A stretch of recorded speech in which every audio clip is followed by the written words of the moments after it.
Greetings and salutation. Welcome to the History of LA Ska one-on-one sessions. I'm Junor Francis. This series celebrates the ska, rocksteady, and reggae vintage scenes in Southern California and beyond through insightful conversations with legends and modern-day players, including those behind the scene. And interestingly enough, this is our 32nd one-on-one sessions and the 17th on this new platform, YouTube and podcast platform that we have been trying, and it's been working exceptionally well. Thanks to everyone who's been supporting us over the years. I think this is our second anniversary. Today we welcome Courtney Minors, a longtime friend of mine and our friend of our producer, Eric Kohler, as well. He was the owner of Culture Beat Records and promoter with Monkey Boot Productions. Courtney now keeps busy, extremely busy in Jamaica by running several fascinating businesses. Welcome, Courtney Minors. How are you, sir? Pretty good. Thank you, Junior, for such an esteemed introduction. No, everything is factual. Yes, well, it is. And we haven't even touched on much of anything yet. We just scratched the surface.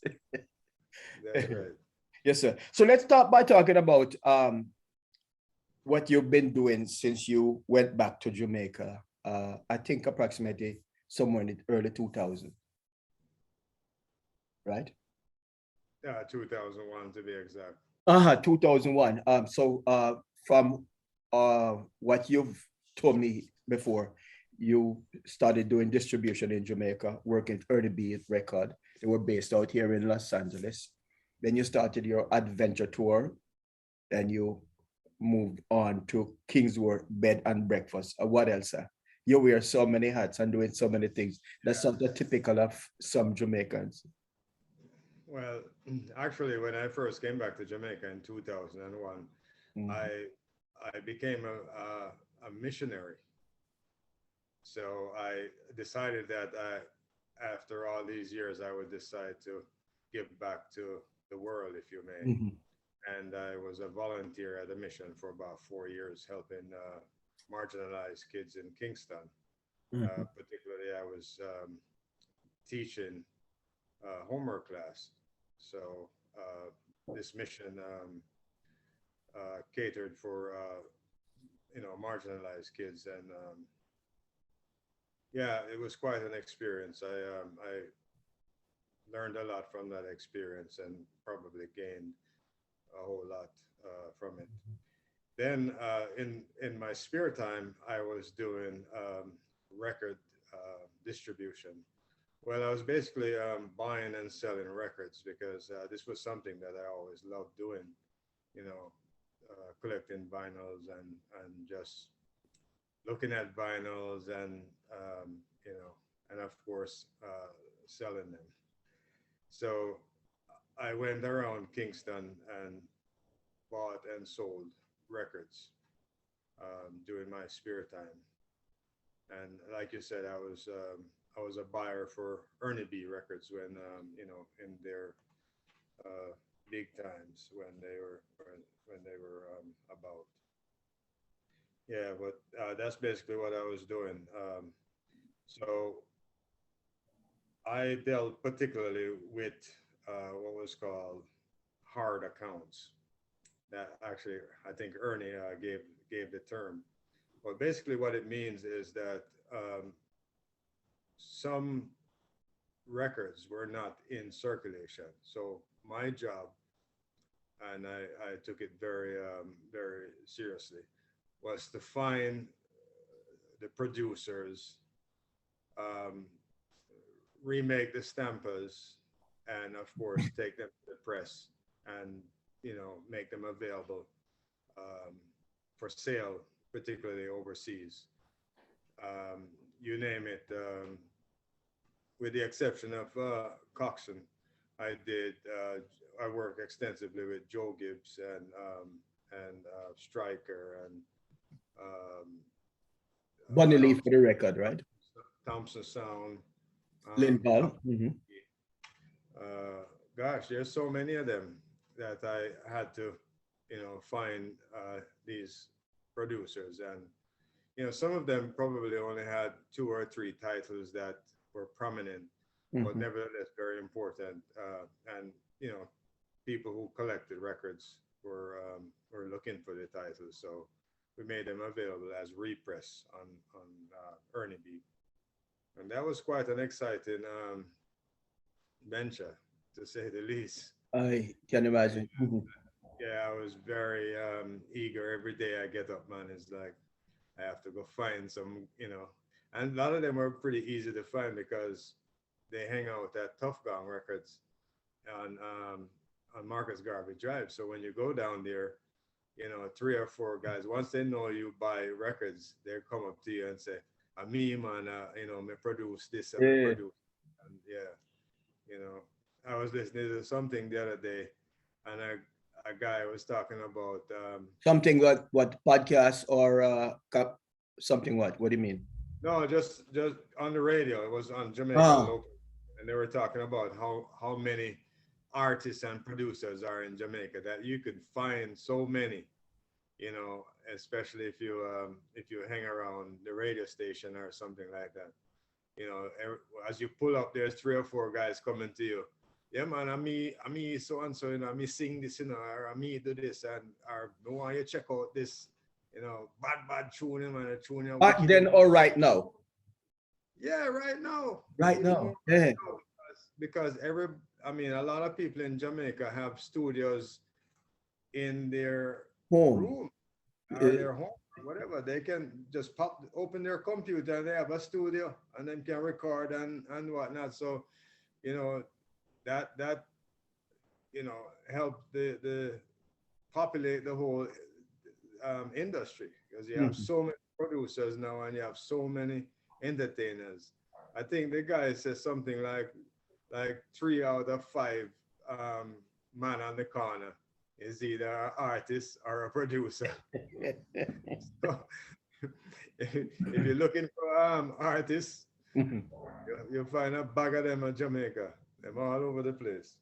Which is a good thing, because people are expressing their art, and not every one of them become a Shaggy or a Sean Paul, and some of them you might never heard of,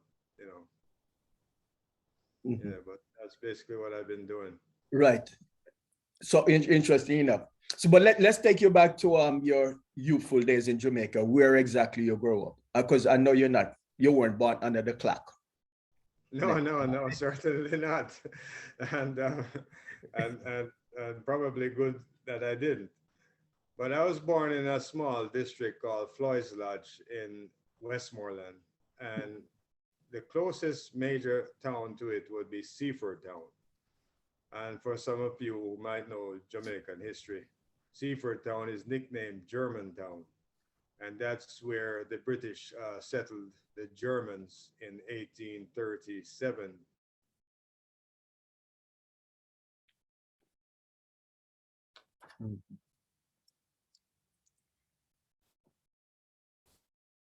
It's gone completely now. And get these Germans and bring them to Seaford Town and settle them there. Well, I am not German. My mother is a Black Jamaican woman, and my father is said to be a white Englishman. I guess you can call me Bob Marley. Yes, a slightly younger version of Bob Marley. Right, because I never knew my father as well, so I never met him.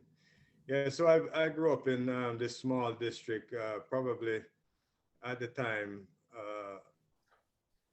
maybe 20 people lived in the district. Very small, rural setting in the mountains, of course, of the Cornwall Mountains in Jamaica. And just growing up there as a child was quite an experience. I guess you're probably going to ask me what is my first exposure to reggae. Yeah. So my uncle now that we lived with, my mother's brother, went on farm work. And to this day, so you're right for the benefit of our international viewers, going on farm working means he left Jamaica on contract to work in the United States. Yes, And most it's like usually the East Coast and Florida, East Coast, Florida, and sometimes California and Connecticut. yes, or pick apples or something like that. Chop sugar cane and right. Yeah. So when he came back, he bought back a what we call a changer. It's basically a Record player. Yeah, a record player. Mm. And in the district that I was born, we had no electricity, no running water, all of the things that people take for granted here. I mean, nowadays, we had none of it. So when my uncle bought back that record player, it was like the biggest thing. In the district or in your house. Yeah. We didn't have TV and all that kind of stuff. So a record player was very, very important. And I remember my favorite song I used to play on the record player was the Slickers, Johnny Too Bad. Mm-hmm. Yeah, I remember the label distinctly with the panther on it and the yellow label. And I just used to love playing that song. So we're talking about now late 60s. Yeah, man, that was the late 60s. Yeah. That was probably about 68, 69. Mm-hmm. Because at the time, Right? we were still spending Pounds. pound, shilling, and pence. Mm-hmm. Yeah, because I remember they used to give you like a shilling if you got that much, or you get a threepence and you take it to the shop and they give you change. You could buy flour and sugar, and the shopkeeper would give you a change. Yeah, so I love playing that song, and of course he bought more records and so on, and you know, I was like the DJ for the house, you know, so because all of the rest of the kids them were smaller than I was. I was the oldest child there, only a couple of years older than the rest of my siblings, my brother and my two cousins, which was my uncle's children. So I was the DJ. So, you know, I would say, Uncle, by default, you became the DJ, being the oldest. Yeah, man. So I would say, Uncle, can I play the turntable? And him say, yeah, man, you can play it, man. But we didn't play it all the time because it operated on battery. Yes. Operated on battery. And we lost Courtney there momentarily. Courtney Minor is talking to us from Kingsworth. Yeah, so we lost you there for a second. Mm-hmm. Say that again. We lost you for a second. Oh boy, start again. Yeah, but when since you're on now, we may as well continue. Mm-hmm. Right. Yeah, so you would ask Uncle if you could play the turntable when you think he's in a good mood. Yeah, you can play it. So, you know, you pop out song like the Slickers, Johnny Too Good, Johnny Too Bad, Eric Donaldson, Cherry O Baby, all of them songs, we had them, you know, those were songs that you would buy, songs that were popular, you know. So yeah, that was my first introduction to vinyl, really. Mm-hmm. And music period, right?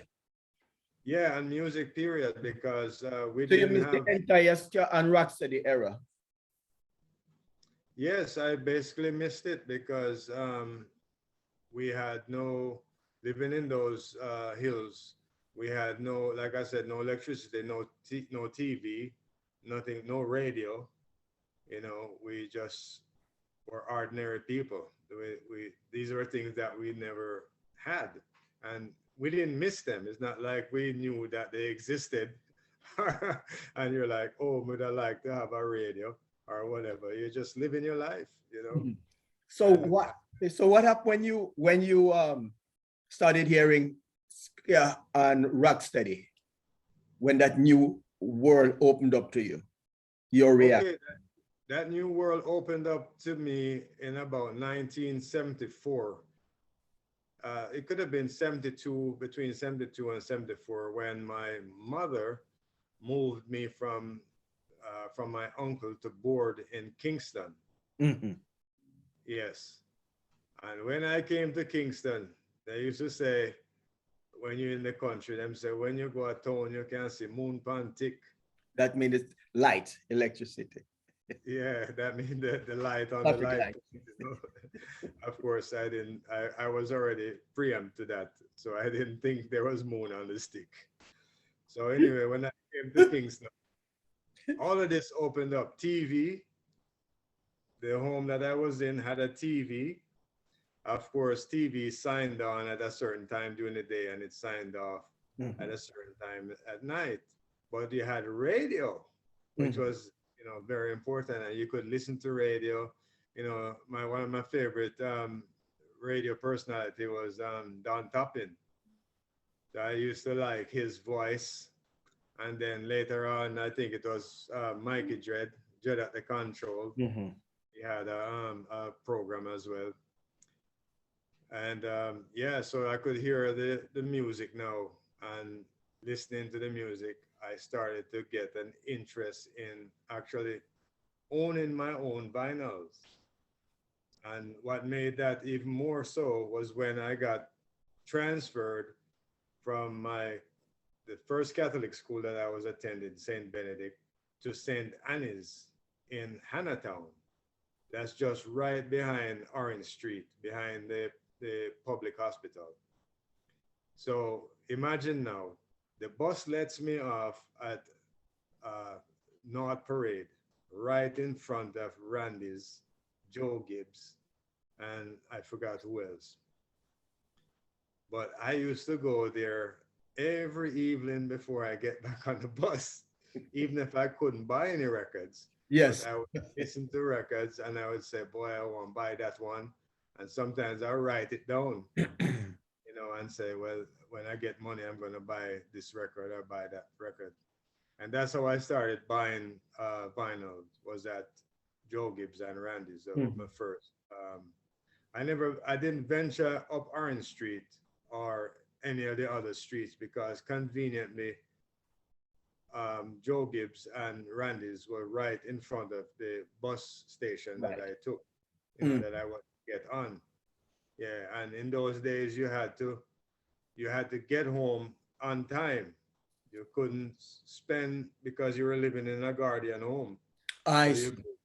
You can't stay out too long because the guardian will think or assume that something happened to you. Okay. Interesting. Mm-hmm. Right.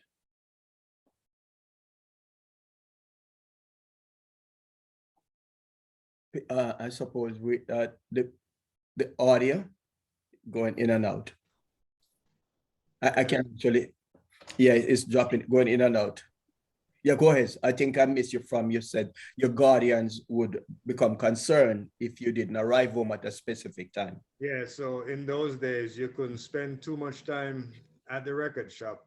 Even though you wanted to, you had to watch the time, because your guardian would think that maybe something happened to you, being that you're going to school downtown Kingston. So you would have to go home on time. So you spend some time in the record shop and listen to records, and you move on. down some titles that you would like to buy later on. And that's what I basically did. Mm-hmm. So in a sense, hearing Ska Rocksteady was sort of a baptism for you, even though you grew up in Jamaica, and miss hearing all of that stuff until early reggae, which is now on or about 68, 69, skinhead reggae took over from Rocksteady. You miss all that era, the Prince Buster, the Derek Morgan, the 30 Pieces of Silver, all that stuff you miss. Yes, I actually missed all of that stuff. I actually, when I came to Kingston in about 72, I think around that time it was probably considered the rockers era. There's a lot of, there was a lot of, like Kulcha, the reggae was the thing. You know, you had like Dillinger, you had, you know, Trinity, all the DJs, you know, Rankin Joe, Rankin Trevor, um, you know, all of these guys were Right. prominent. So U-Roy set the pace for those guys. U-Roy came 70, 71. Right. Yeah, Ira my, came my after. introduction to Uri was actually "Where Are You to the Ball" with the Paragons. That song was where I actually met Uri. I mean, I meet his music, but when I was growing up as a teenager, it was more like Dillinger, Rankin Joe, Mhm. all these kind of. So by I then, mean, you're in Kingston, living in Kingston. yeah, man, I'm living in Kingston at that time. Mhm. Wonderful. So you went from hearing music for the first time to buying music. Well, not necessarily hearing for the first time, but it didn't take you very long after your uncle came back from the States with a record player. Then you moved to Kingston a handful of years after, and you were able to buy records. So that's really luxury. Yes, You was able to buy a record. I tell you. And just to see the vinyl and to smell the record sleeves. Mhm. Right. You So, and know, about when did you relocate to the United States? I think your port of entry was New York, not California. no, New York, yes. Right. I came to the States probably around 75, 76, 75, 76, somewhere around there. And yeah, my mother at the time was living in Bronx, New York. Mhm. Yes. And I think I used to go to a Randy's somewhere in the Bronx. No, it's And Andes. Andes, not Randis. Andes. Andy, Andes. that's yes, yes. Thanks for the yes. That's where I used to go. I Yes, was thinking Andes. about it the other day, no. Uh, Andy, yes. that's was he related to Randis in Brooklyn for the record. Andes, Brad's, and Tad's were in Bronx. Yeah. oh Mhm. yeah, so I used to go there and buy records immediately. You know, I get summer jobs and of course my mother gives me money for lunch and all that kind of stuff. So I would save up the money and buy records because I had this ambition that I was gonna become a DJ. Mhm. And so I took my mother stereo. She had a stereo there and two small speaker box. And I took her stereo and got another piece of equipment and hooked them up together. And I used a splicer to connect the one of the amp as the top end and the other piece as the bottom end. So I was also not only interested in becoming a DJ, I was now an engineer because I knew how to hook this up. And I would play records for my friends and stuff when they come over Mhm. and things like that. And even for my mother's friends. And they would love the records because I would play a lot of oldies because I really loved old records like, you know, the Coxsone and stuff like that. As a matter of fact, I got introduced to a lot of the Coxsone old ska rocksteady when I came to New York. Mhm. Yes, Right. that's when that old era of music opened up for me when I came because the record shops Interestingly. in New York were playing them. Mhm. They were playing Coxsone, you know, and the Treasure Isle and that kind of stuff because those were the things that were selling, you know. And you know that in America you have a lot of people that come from Jamaica, Mhm. and the people that are working are usually older people. Right.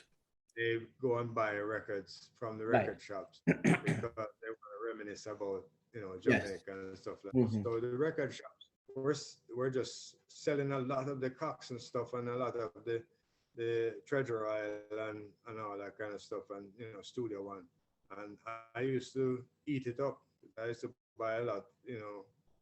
When I go to the record shop, I buy at least 4 or 5 Coxsner Studio One records to take home. 10 to 1, Danger in Your Eye, all those songs, you had to have them in your collection because that's what, when you're playing for your mother's friends, they love them kind of tune. So they used to tell my mother says, "Boy, your boy, how him know so much them tune there." Because of course they were before my time. Right. And when I'm playing like Blues Busters and those songs, they wonder how I know about those songs, because they were before my time. But that is just basically what I love.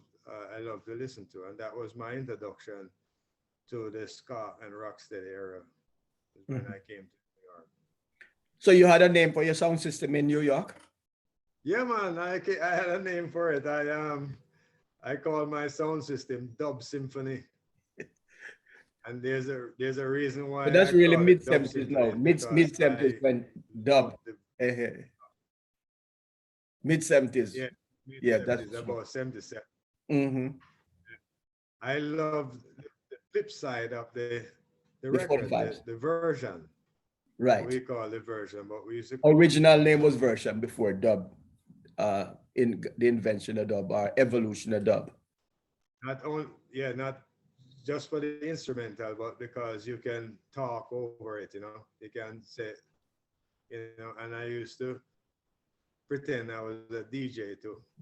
So I could DJ like Rankin Trevor or Rankin Joe or Lone Ranger, one of them guys, just mimic them over the version. So that was one of the reasons why I love the versions of the song, and I called my sound system Dub Symphony. Dub Symphony. Yeah, and one of the reasons why I call it symphony now is because I also admired classic music. So and where that exposure to classic music came from? Say again? Your exposure to classical music, where that came from? Oh, that's an interesting question. I am not exactly sure how I got introduced to classical music, but I must have heard it somewhere. But it's not only just the classical music introduction why I call it symphony, is because I wanted to, everybody had the typical name, for their sound system. I wanted to have something that was more classical, So symphony kind of blend in with the dub. So that's why I call it Dub Symphony. Of course, the Dub Symphony never got too far, other than my mother's two Kenwood speakers that I end up mashing up. Of course, eventually they weren't designed for that kind of bass. Yeah. Right. So from there, how did you get to California? From New York? Oh, you came here for the sunshine? Well, I stayed for the sunshine and the beautiful women. But how I got to California was that in 1979, I decided to join the U.S. Marines. Actually, I joined the Corps merely by, I would say maybe by default, because when I went into the recruitment center, I looked at all the uniforms and I said, no, Army, no, Navy, no. And then I said, I saw a picture with a Marine and I said, yeah, that uniform looked good. I would join that branch. So when I asked for the guy, the recruiter said, he's out for lunch, he'll be back. You can wait. So I sat and waited for him and he came in and I joined. And boy, I tell you, was that a big mistake. When I ended up at the Paris Island in South Carolina, I said to myself, what the hell did I get myself into now? So it didn't occur to you that you would not hear reggae music for perhaps a number of years when you're in the army? Like I know when I moved to Brooklyn, I couldn't live anywhere that I couldn't hear music. I couldn't go to jail because I wouldn't hear music, because I couldn't live without music, because music was like my surrogate mother. I couldn't move to Texas or Arizona unless I know there was music for me to hear, which is why I end up in California. I got to hear music. I mean, Jamaica music, reggae and ska. Well, music wasn't necessarily on my mind when I decided to join the U.S. Armed Forces. I basically, my mother thought I would become Rude boy. yes, and she said to me, "You must join the military." And I said, "Well, I have to obey my mother," so I just went ahead and did it. And then, to be quite honest, I wasn't a big fan of New York. It was quite a culture shock for me. Some of the things like buying records and stuff like that were things that brought me back to Jamaica in a sense, because and that's the reason why I used to go to the record shops so often, Mm-hmm. because it kind of gave me it was nostalgic, and it kind of gave me a sense of being uh, home, if you may. So the record shops was kind of like a relief. But I always wanted to get out of New York because I didn't like the crowd, a lot of people. You know, I came from a Mm-hmm. We lost Courtney telling us about his background growing up in Jamaica and New York. it was it took some time to grow on you. Mm-hmm. And then I said, well, I would try to escape from New York. So I joined the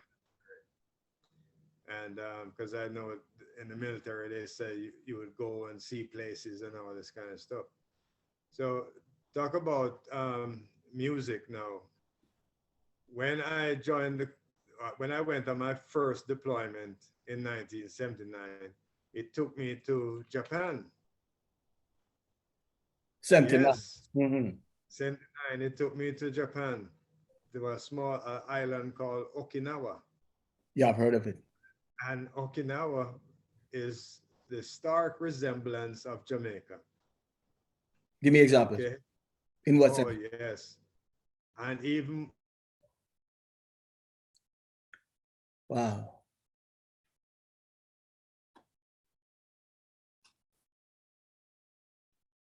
Yeah. living on an island had some similarities with Jamaicans living on an island.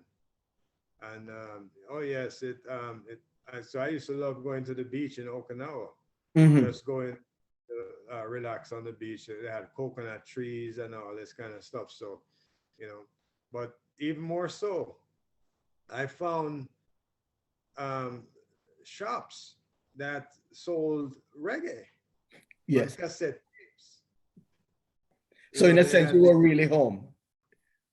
yeah, so they had these bootleg shops that you could go into where they copy the records, I mean, whatever, and they have them on cassette, you know, and they typed up and everything and look nice. And boy, I used to go out there and buy, you know, Bob Marley. They didn't have a whole lot of stuff. They had like the mainstream stuff like Bob Marley, Peter Tosh, Mm-hmm. Burning Spear, that kind of thing, you know. Right. Yes, and Jimmy Cliff and all that kind of stuff. And they also had soul music, so American soul music. So I'd buy those and stock up on those. And I remember I used to play reggae on the bass, and people Was would that a come up to no-no? me. Was it acceptable?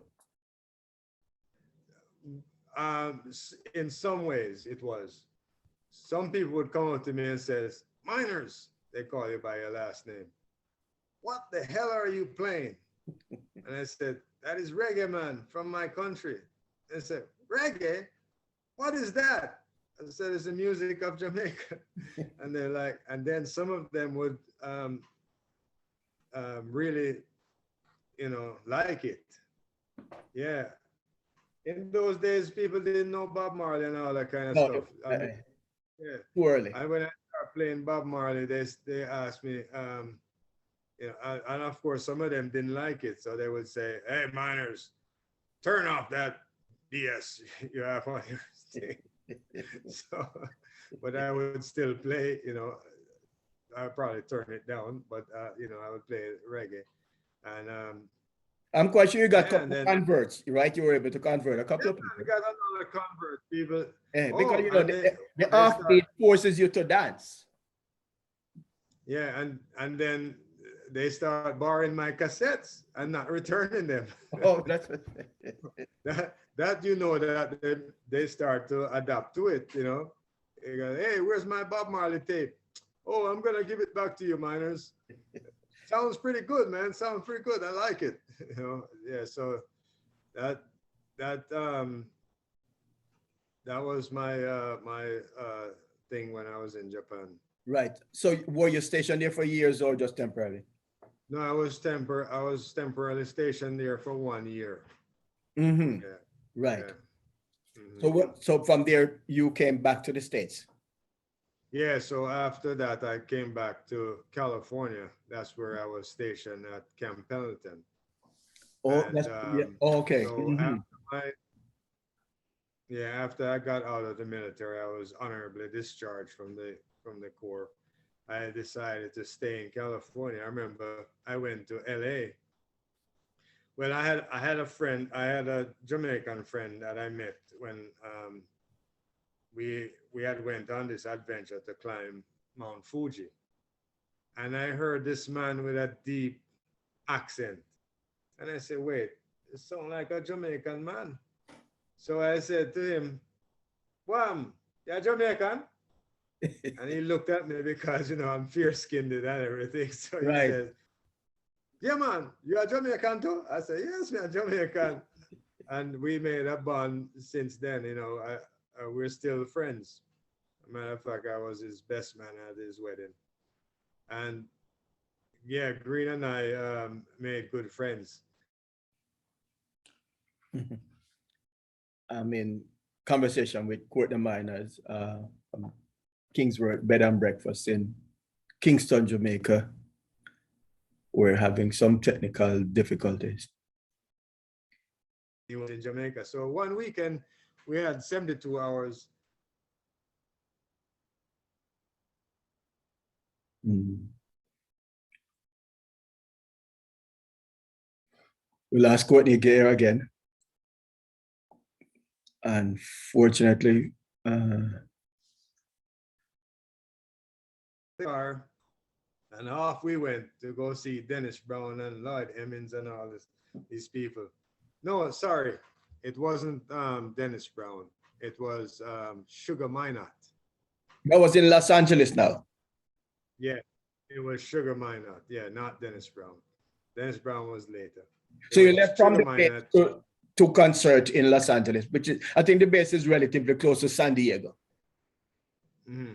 Right. Yes, it is. It is very close to San Diego. Right. So you guys decided to visit Los Angeles to check out a reggae concert.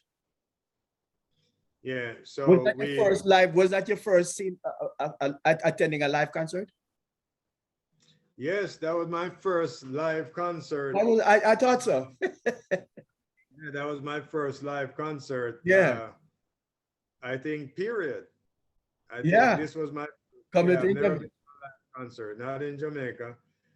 People always ask me that too. Hey, Courtney, have you ever seen Bob Marley? I said, no, I've never seen Bob Marley in my life. But anyway, so we went after this concert in Los Angeles, and Green took us back. We had our doubts that he knew Sugar Minot, but he did. And he took us backstage to meet Sugar Minot. And that was quite an interesting event. And we still talk about it to this day. And that was the first time I went to Los Angeles. So when I got out of the Marine Corps, I decided to grab my duffy bag, and head straight to LA. Mind you, I didn't have a place to live. I didn't have an apartment. I didn't have anything. I just jumped on the Greyhound bus and said, I'm going to Los Angeles because I'm not going back to New York. Of course, I could have. So I think when you came to New York, Los Angeles, the first time you perhaps met some Jamaicans like Mr. Stone, Courtcha, some of those guys who were established in LA, right? And they said no. I said, well, this is where I'm staying. Because I didn't like the snow either. Right. So you met people like Mr. Stone. You met Stone, well established. That was very centrally located. Crenshaw. Oh yes. As a matter of fact, the Crenshaw district. I went to Crenshaw, to the Stones Market to get me some Jamaican food because you were tired of eating institutional food. So I went to go get some food at I think I got oxtail or something like that, and I ate. And then I asked them if they knew of any place to rent that I could rent an apartment, and they said not really. So I started walking up the road up Crenshaw, and I saw a sign that says apartment for rent. And in those days, you didn't have cell phones. So I went to a phone booth and called the number. And the landlord was willing to rent me. And he says, when do you need it? I said, right now. And he met me over there and rented me the apartment then and there. I think it was something like $300 a month. So you were in the heart of Crenshaw. I didn't even have a bed to sleep on that night. But then the next day I bought mattresses and stuff like that. And it was very convenient for me because it was right up the street from. So now you had the luxury of having Jamaican food pretty much every day. And I guess you could walk down the street. There were a couple of record stores. Mr. Barton was further down on Crenshaw. I think at that time you had Courtcha had a record store. Yeah, I think I'm talking to our producer here, Eric Kohler. Yes, Junior. Enjoying this conversation. We lost Courtney, but we'll get him back here in a second. He'll get back on. Yeah. Sometimes there's some technical difficulties, but this is a fun one nonetheless. So, well, out of our control, I think it's the internet service, right? Yeah. Yeah. Internet service. But I will say, we're going to talk about this in a little bit, but I had the pleasure of. Are we on now? We're still on. Yeah. We are still on. We're Courtney will dial back in, but I had the pleasure of doing an adventure tour with Courtney back in 2004. Let's see if you hold it like this. There we go. Yeah. Had a great time down in Jamaica with him. But we'll get Courtney back on here. Let me just message him. Right. And remind our viewers that this is the 17th episode on this new platform, YouTube, and we're getting quite a good response. We want to say thanks to the viewers and listeners yes, who've been supporting us. Absolutely. And some memory juggling here, Eric. Who are some of the people we've interviewed again? You've done a fantastic job in terms of keeping in touch and remembering. I remember Greg was number one. Yes. Greg Narvis was number one. We also had Robert from Allenton's, Nina Cole, Jerry Miller from the Untouchables, yes, Linval, right? Yes. We had Derek Morgan, Stranger Cole, Keith of Keith and Tex, right? Rhoda Dakar from Body Snatchers, Karina from Dancehall Crafters, Miss Pat, Jesse from Agrolites. So a broad cross section of female, male. We have Courtney rejoining here, and we'll continue the conversation talking about. We're going to move now into when he inspiration behind opening Culture Beat Records in Long Beach here. There we go, Courtney, you're back. Yeah, where am I? It's extremely unfortunate that even though They upgraded your internet service specifically for this interview. It's still not there. I'm looking, I can't see anything. Oh, I that's don't okay. see nobody. Just hit the video on and we'll continue. We're gonna roll into, I think if you hit the video, it'll automatically yeah. open a window for you. It Are you says still there? it starts in a few seconds. Yeah, it'll okay. come on. Well, what I think I did is using my iPhone hotspot now instead All right. of Yeah. the regular internet. Yeah, let's try that. If you can just turn But we're your not seeing camera, you. if you can just turn your camera on. The audio is great. Yeah, the audio is good, but I don't see anything. On I think the lower left, there should be a button for video. Lower left. Yeah. I think it says Wi-Fi and it gives you two options. I'm going strictly from memory. And I think you take the top option or option number 1. Going from top to bottom. For video?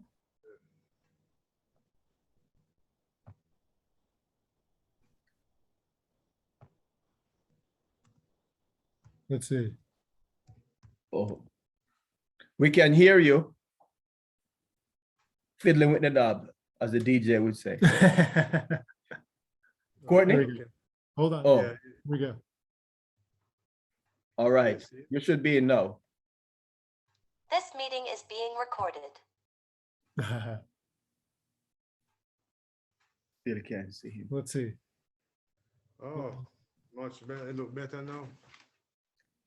And we can't see your period. We can't see you. You can see us. Yeah, you can see me. So now if you just turn on No. the video. So start the Ah. video. All right. Mhm. But now there's I think you're on 2 devices. I'm on what? Are Your you phone on 2 devices? And your computer? No, I'm not on my phone. Hmm. I'm using the phone hotspot. Oh, So we are getting two. that's all right. It looks like you might have also joined from your cell phone. No, I joined from the it gave me an option to use Google Chrome. Right. So I figured since I had a Chrome computer, I would select that one. Right. All right. All good. This works. We're gonna and Courtney, the interview has been amazing so far. We're gonna transition now into the inspiration behind you opening up Culture Beat in Long Beach. So Junior, I'll let you take it away. Mhm. Yes, so take us from Crenshaw, heart of the Caribbean community at the time. Because you have Mr. Stone, you had Freddie, he was well established. You had Culture, Miss Wireways, you had Barton. Mhm. And a couple other record stores were in the area and Jamaican restaurants. So take us back to there and then how you got to Long Beach.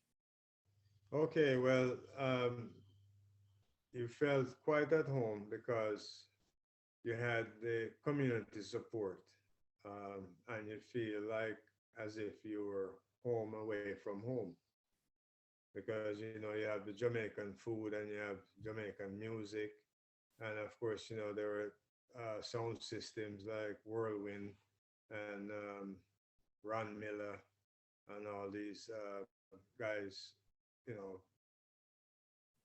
playing music and stuff like that. So the whole music scene opened up right there in terms of records and stuff like that. In those days, they played records.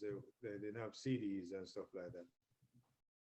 So I was living in Los Angeles for a little while, and I decided to open a business.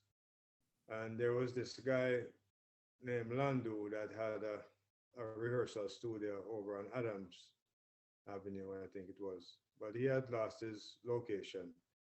And I rented this big place that I had this ambition to open vegetarian store called Ital Vital. But beside it, I wanted to do a rehearsal studio because, of course, I always loved music. So I went and got Landu, and he was running the rehearsal studio next door. And we had quite a few people that came there and rehearsed, including Steel Pulse one time. Mm. Yeah, and rehearsed. And some other people, like used to have a lot of the local, like the Rastafarians, Jashaka, Prince Ital Joe, all of the local guys used to come and rehearse there whenever they have a show or something like that. And what time period for the record? So what time period was that? This was about 1982, 83, thereabout. Oh, okay. Mm-hmm. And so I hang out in the Los Angeles scene for a little while. And then I met this girl who later became my wife. And she lived in Long Beach. I remember when I first met her, she was driving a Volkswagen. But what caught my attention was she was driving a standard vehicle. And I said, wow. And I'm a woman driving a standard Volkswagen. I couldn't believe that. And she was beautiful. And she and I was going out for a very short period. And she says, why don't you go to my college? And I said, where's your college? She told me where her college was. And I said, sure, I'll go to your college. She actually owned a college. No. She she had deep pocket. She was attending Long Beach State. Mm-hmm. Cal State, Long Beach. And at the time, I had got out of the military. And of course, I was just hanging around the rehearsal studio thing and all that kind of stuff. So she wanted me to, I tell you what, the rehearsal studio was on a decline. And business wasn't too good. So I decided that I was going to get up out of Los Angeles and go to Long Beach to attend Cal State Long Beach. So I took the test, I got accepted, and I was attending there doing electrical engineering. And one year I decided that, I got her pregnant and we had a boy. I call him Champs. And things was kind of tough. So I said, boy, the only thing that can help me now is to start a business. So I decided to start a record shop. As I thought about what kind of business could I start? And I said, well, must be a record shop because I love records and stuff like that. So I decided to start the record shop. In those days, when I first started, I started selling framed posters of American idols like James Dean, Marilyn Monroe, and of course, Bob Marley. So I used to get the posters from Zed's Records. Mm-hmm. And where's that shop was located? Your first shop was located in Long Beach. Exactly where? It was located at 814 East 4th Street. Mm-hmm. A rough part of town, eh?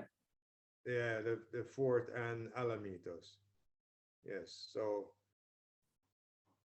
to get the attention of people and to make money as well, I would line up my frame posters on the sidewalk of, Bob Marley, James Dean, Marilyn Monroe, Elvis Presley, all of the, and a lot more other rock and roll stars.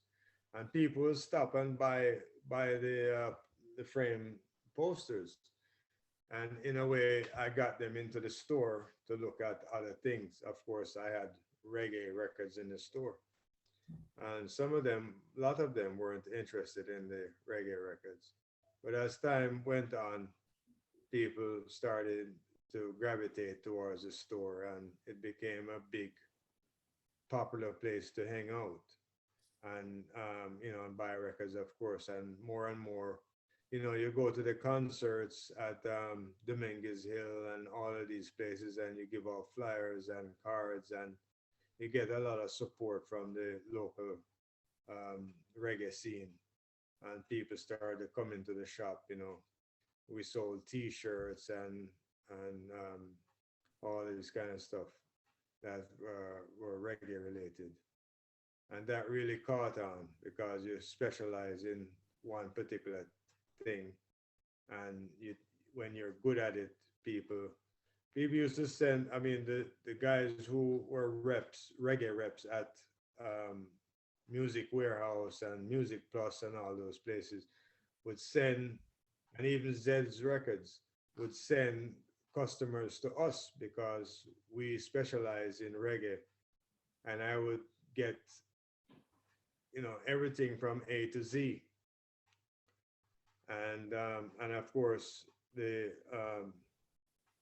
Long Beach two-tone skins and all of these things. I got introduced to it through the record shop because these customers would come in and they would, ask for some records, like Prince Busters and all that kind of stuff, and you would have to go and buy them, get them from Jamaica or from New York or wherever, because that's what they wanted. But that was my first introduction to like the two-tone skins.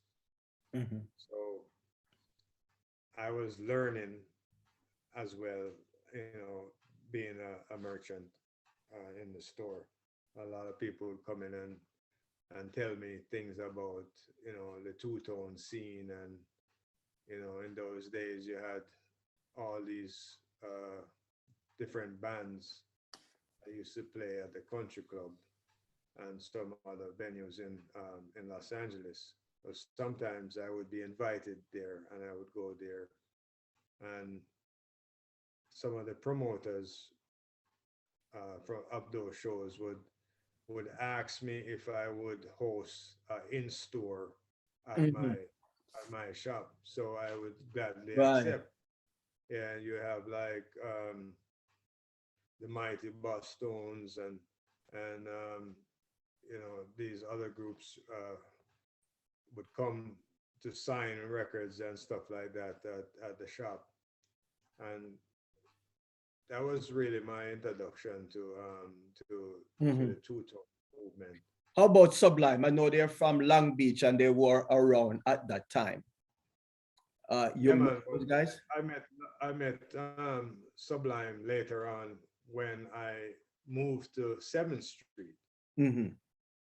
Yeah, because 4th Street was a very small shop, very tiny shop. Right. And I had this idea of expanding and getting more visibility. So I moved into a mall. I think it was Pick and Save Mall at the time, shopping center. And of course, a lot of traffic come through there. And that's where I met Sublime, Eric, and Brad, and all of them. But yeah, and they used to come by the shop and hang out, and we had one thing in common for sure, and that was smoking weed. Back in those days, I used to smoke. I used to smoke a lot of weed, and, yeah, and Well, rumor has it that you corrupted a lot of people in Long Beach with weed and among other things. no, man, they corrupted me. Them guys, they were buttheads. Yeah, come to think of it, because growing up in Jamaica, you weren't exposed to weed, and you went to Canada. Then No, you, I so, was an altar boy. so the corruption came here in Los Angeles. The corruption came from Los Angeles, and later, but they were some nice. They were really nice set of people. I mean, if I was to rate my time in America, I would say Long Beach was the best time of my life Mhm. in America. Long Beach was such a special place. I'm sure it still remains a special place. But to me, it remains a special place in my heart. And the But to people that refer to the holy herb as corruption, Bob Marley and Peter Tosh would really, and some of those guys would really disagree violently with you. yes, Our definition of well, the herb. you know, you remember that in those days I was very young. You know, I was in my 20s, going on to my 30s. Mhm. I think I left Long Beach when I was probably about 33. Mhm. No, sorry, I left Long Beach when I was about 35 or 34, 35. So, you know, you were young, you were exploring, you were adventuring, and you were just living your life as a young person. That's what young people do. Right. And So yeah, you so also ventured into live concerts. yeah, man. And we used to go to the concerts all over the place, Dominguez Hill, Eh, UCLA concerts, and yeah. of course, the the Bob Marley was Bob Bob Marley Day Marley days. Yeah, that around was the time. all Mhm. something that we look forward to. Right. You even had your own production, Monkey Boost production, Oh yes, and after a while, I which is sort decided, of an odd name for a Jamaican to use, Monkey Boot production. right, I Sounds tell you, more London. well, right, because what happened was how I came up with that name was again my introduction to the two-tone scene in Okay. and you know they had the braces and the button-down suit, and I thought that that was so neat, you know, that uh, these kids dressed like that with the Doc Martens and their shoes were shiny and they were just clean cut as opposed to like the reggae, you know, with the Rasta and the, you know, the you know they don't dress as neat and proper as the two-tone people. And I thought that, you know, I would like to mimic some of that. So of course I got my suit and all that kind of stuff, and but I Serious. didn't a Doc Martin. Well, I got a Doc Martin later on, but I was introduced to monkey boots, which was something that the two-tone people wore. But they didn't like monkey boots too much because of the sole on the monkey boots. It would leave scud marks on say your tile or something like that if you dragged your feet. But I like them because the bottom of them had these kind of four-wheel drive tire look. And I said, well, I'm going to name my production Monkey Boots Production because I love the shoes. So I put the shoe as the logo on the Monkey Boots Production. Mhm. And I started doing shows at the Fenders Ballroom.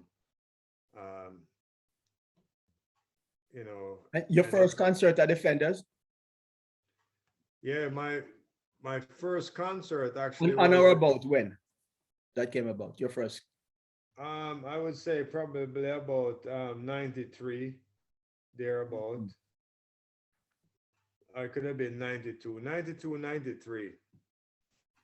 And my first show was actually, I think in a great part, I must give credit to Sublime and them because they kind of, you know, coming by the shop and smoking weed and we're hanging out and stuff like that. They, Brad used to say to me, Courtney, you must do a show with us. And I was thinking, that's a good idea. So I started taking my customers' name and addresses and stuff like that because I thought that I would do a mailer and mail out invitations to the customers about the show. And that went very well because at one point I had, in no time, I collected over 3,000 names and addresses and stuff. And I would do these mailers out. So my first show was with Sublime, and I think the next one was with Hepcat.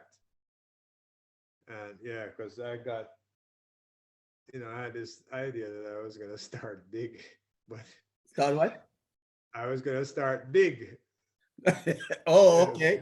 Yeah, that was big. Yeah, so I didn't know that Sublime had such a huge following, but being they were friends, I put them on the show, and I remember nervously I was driving over to Fenders to think that, oh well, nobody's gonna show, I might have 10 people there or whatever it's gonna be. When I got around the corner at Broadway there, the line was already at the other corner. And I said, holy cow. Well, I didn't say holy cow, but I won't use the words that I use here.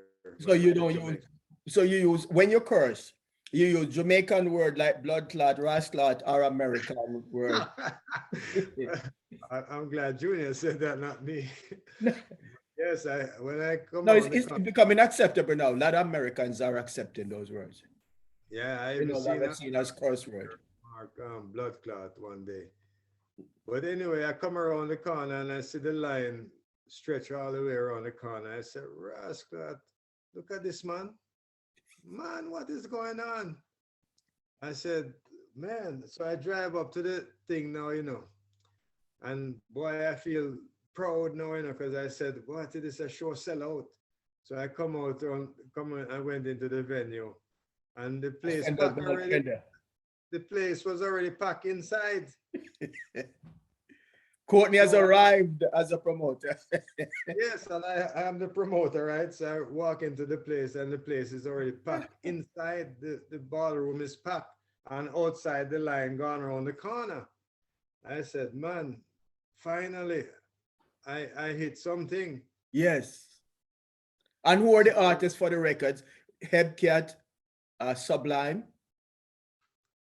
I think it was Scandals, and I don't remember any other names right now. But somebody some years ago showed me some flyers that they posted on Facebook. But I know that see, what I did was I had shows every Saturday for the month, and I would send out the mailer with the groups that I would have for that month. So this Saturday would be Sublime, next Saturday would be Hepcat, and so on, Scandals, and so on. And of course, some of the groups never made it onto the flyer because the flyer was on, the mailer was only a postcard size. So it would be 3-inch maybe by 5-inch or 6-inch wide. So you can't fit everybody on there. But you would have opening acts, because groups would call you and ask you to put them, Israelites, all of these other groups would call you, some of them from as far as Riverside, San Bernardino, and those places. They would call the shop, because of course they come to the shop all the time, and ask me to put them on the flyer as opening act, or just let them open up for the group. So we would have like 3 bands opening up, and then the main group. Yeah. And in those days, you started out very successful. yes, and in those days, I tell you, boy, that first show, Sublime charged me $600 US. But the amount of money, I won't say. Well, I made about $5,000 off that show. Your first show. Went 5,000 US, and when I collected Your first show. That was your first show. that was the first show, and after I collected, the gate man bring me the $5,000, and I counted the money. I said, I never see so much money in one time. I said, whatever you collect afterward, just keep that for you and the other security then. Because I felt so good about it. Generosity. Yeah, I So- figure out. So take us from there now to some of the dancehall show, because I remember my first time to Fender was to see Nicodemus and some other guys take us from Ska, I guess, Yes. and two-tone. You continue as a promoter and you evolve into reggae, right? Yeah, so I once I got a call from a gentleman from San Francisco Bay Area. His name is Stephen Franks, and somehow he got a hold of me probably from Russell. Because Russell used to come to the shop, you know, and Russell was just a little boy. I'm sure he's a big man now, but he's always like, you know, telling people about the shop, and so I think he might have told Stephen about me, and Stephen called me and said they were doing an album with Nicodemus in a hip hop type of, you know, song with all his hits like Susie Wong and you know, all of these songs, but they were doing a hip hop mix, and they were also doing a tour to promote the album, the release of the album. So he called and asked me if I would take up the Southern California, well, particularly Los Angeles leg of the tour, and of course I wouldn't have said no. So I did that. But before that, I had done another show with, well, we attempted doing another show with Charlie Chaplin and Peter Brooks and the Roots Radix band. That never went through. We did I think that was a Russ tour.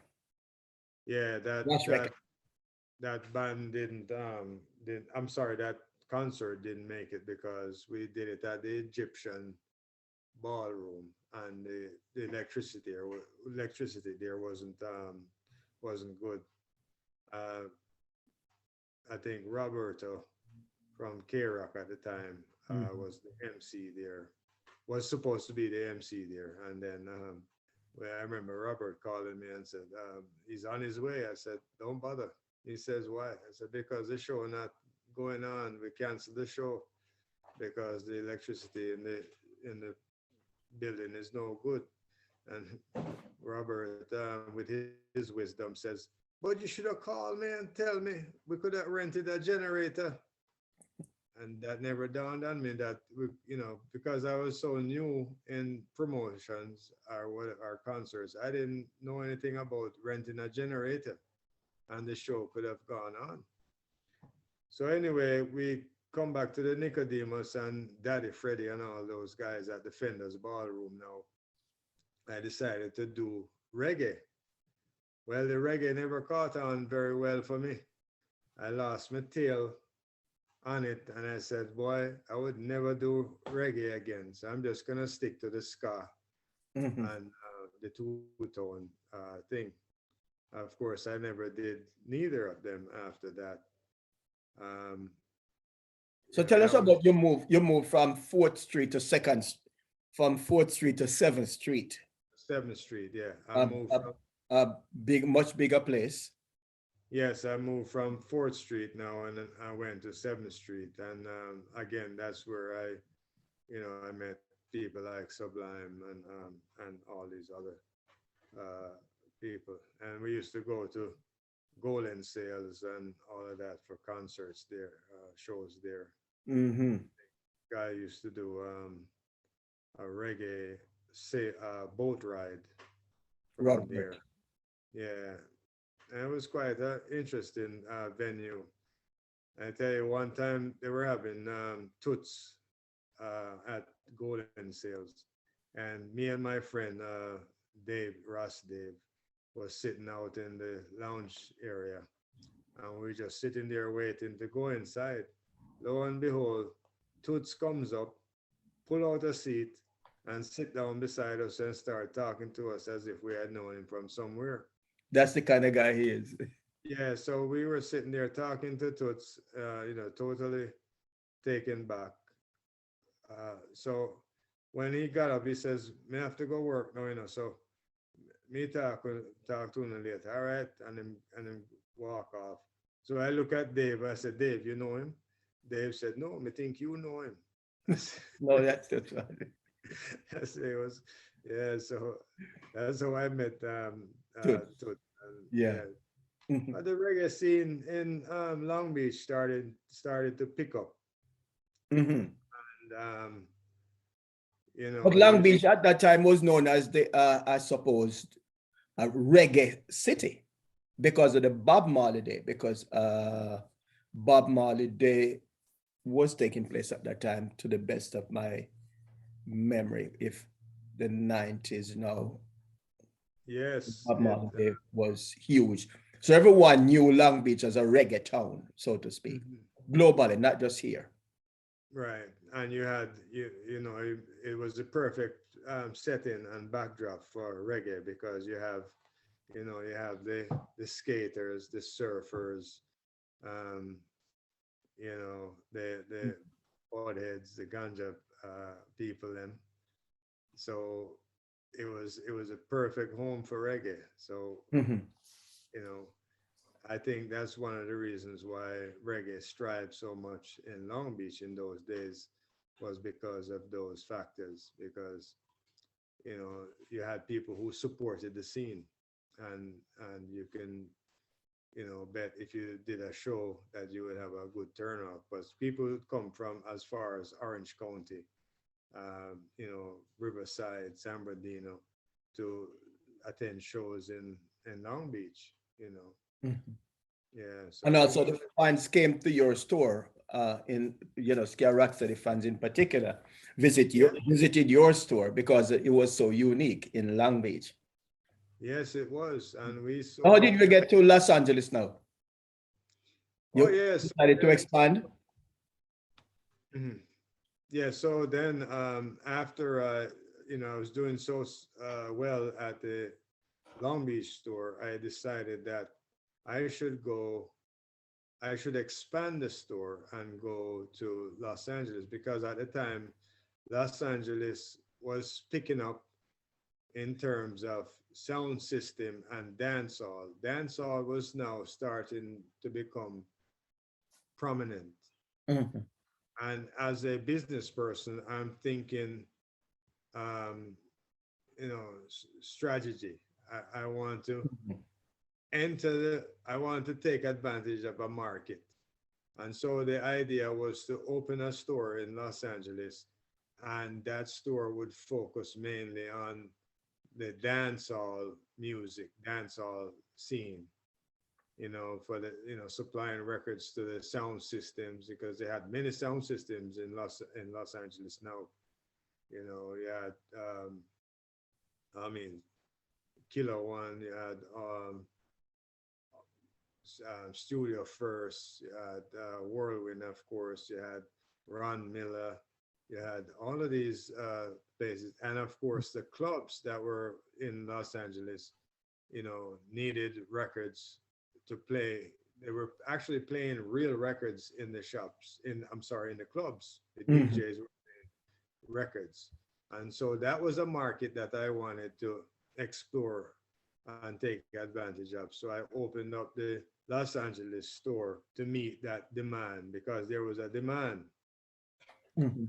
And what we would do is to bring, um, you know, everything under one roof. So we would get like the Green Sleeve records, because from England, and Ernie B Records was one of the main suppliers of these type, you know, the English stuff.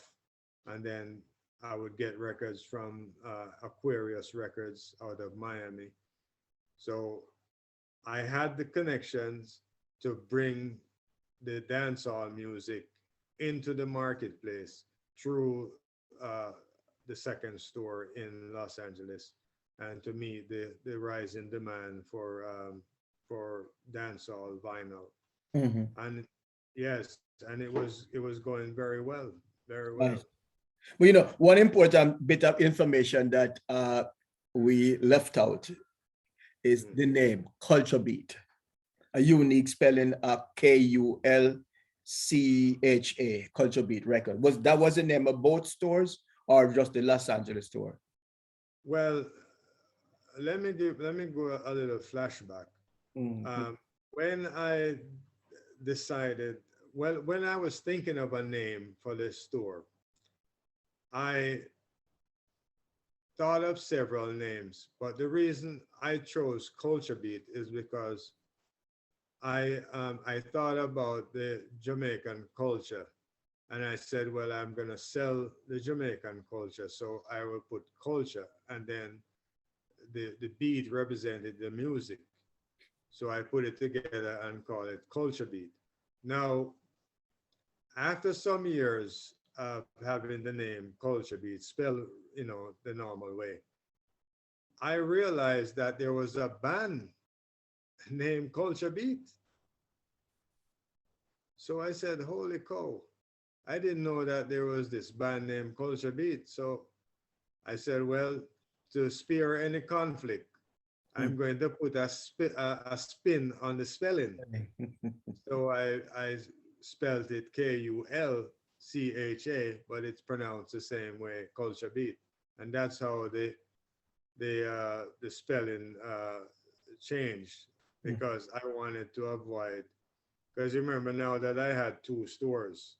And they both had the same name, right? Culture Beat, Long Beach and Los Angeles. Yes, actually the Los Angeles store, I'm sorry, the Los Angeles store is where the name actually, where I changed it. I changed it administratively on our record, but the sign on the building still spelled Culture Beat. Yeah, because I didn't want to have a situation where I ended up having to pay somebody for maybe stealing their name, or they probably think Even though the store was before Culture Beat, right? So what year did you open the first store in Long Beach? I opened the first store in Long Beach in 1988. That was the first time. 88. Right. Well, I'm not sure if, Yes, I think it's 88, either 87 or 88. It might have been the ending of 87. Right. Going into 88, yeah. Because I remember it was my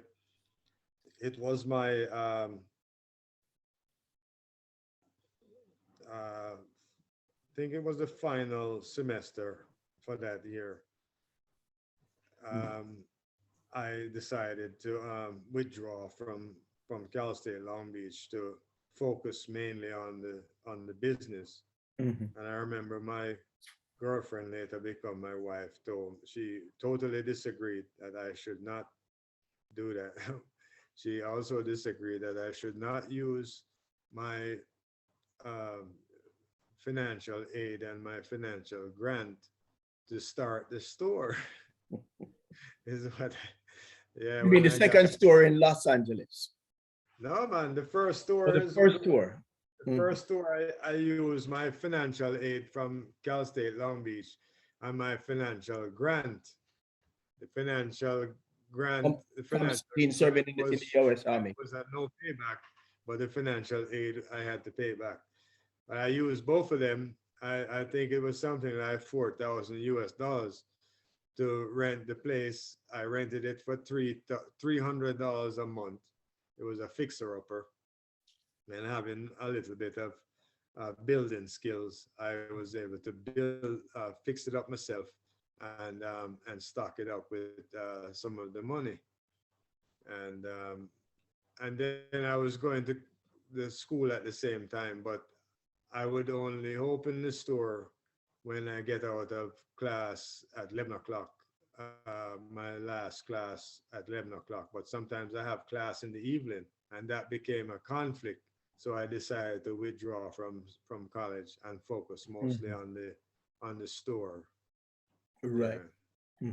But we would be remiss not to talk about Los Angeles tour and when you run into some problem with the law, perhaps big problems with the law. Oh yes, major problem. One morning about April 17, 1997, about 4 a.m. in the morning, I had some guys with 3 letters in their name show up at my door. FBI, CID, DEA, and all this. And all those got always 3 letters, never 4. Always 3 letters. ATF, you name it. And they all showed up at my door, and they said, Not the record store, but your place of residence. well, they showed up at my place of residence, but at the time I was separated from my wife, and so I had built this store conveniently to have everything in it that I need. You know, a loft in the back, in the back of the store, kitchen, you know, shower, everything. So this was the mecca of all the culture beats that I have ever, because all the stores I built myself. Mm. Yes. I didn't know it was so creative. Yeah, man. I have, you know, my, because remember I was studying electrical engineering at Cal State. So I had a engineering background and aspirations. So I basically built the stores myself, put them together myself. And so I had fixed up this one to have everything that the other stores didn't have. And so I was separated from my wife at the time, and I was staying in the back of the store with my dog, a Chinese chow I named Honey. And so I had these guys show up there. Honey was barking, and I said, what the hell is going on? So I went there, looked, and they said, Mr. Miners, we have a search warrant for your place.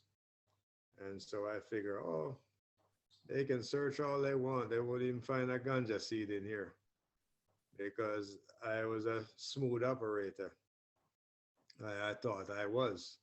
So I never kept ganja paraphernalia with me. Matter of fact, most people never knew I smoked. And so they came in and they searched the place. And But they weren't looking for ganja paraphernalia.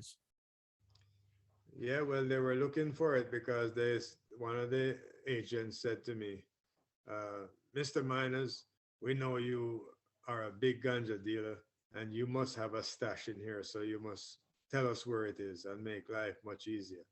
I said, well, I don't have any stash in here. And a matter of fact, I don't even know what name ganja. So they use the word ganja or marijuana or weed. Marijuana. Okay. Yeah, so I was arrested, charged with conspiracy and money laundering, because in fact, you know, and probably most people would not admit that marijuana and the reggae industry is intricately intertwined. And I'm not speaking for everybody, but I'm speaking for myself, that, you know, I would buy ganja from marijuana from Mexicans. We got it at a good price, and we would try to make some profit on it, quick profit. So I was acting like a middle person, and I guess I already accepted my responsibility, so the FBI can't arrest me again. Right. For admitting, and I did admit that that's what I was doing. So I would buy the ganja, sell it back, or buy the marijuana and sell it back, make a small profit. And then I would use that money now to launder it through the stores, through this, you know, buy records and, you know. So if you ever wonder where all those boxes came from, it was. So that's called laundering. Laundering money. That's what they define as laundering money. Yeah. So yeah. You sell weed, buy records. Yeah. So I sold marijuana, and I bought records Mm-hmm. to you know, supply to my customers who were very demanding. And we must admit that reggae in those days, I would say it was probably still a novelty, because we sold a lot of records, but